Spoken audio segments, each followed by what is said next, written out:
sekali-kali intimidasi maupun melakukan tindakan. Jangan makanya jangan buat tindakan yang kekerasan seperti ini. Jangan cekik saya, Pak. Jangan cekik saya.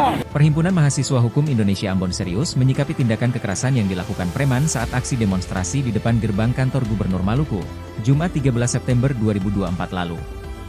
Kepada tribunambon.com, Ketua Cabang Permahi Ambon, Rizky Gunawan mengatakan pihaknya telah melaporkan kejadian tersebut ke Mapolda Maluku. Dengan laporan polisi nomor STTLP-13-9-2024-SPKT- Polda Maluku tertanggal 13 September 2024.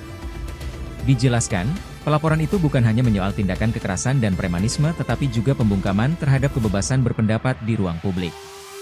Ditegaskan, Permahi Ambon akan turun aksi pada Selasa 17 September besok dengan massa yang lebih banyak.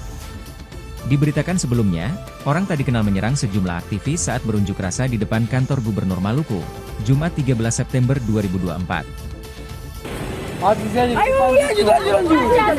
Punya semuanya sudah terhukum, karena pun kita. Bapak punya tugas yang udah tahu. Tidak ada tindakan represif kalau punya gue silakan Bapak. Jelas itu, jangan diam saja Bapak. Tugas Bapak memang tahu.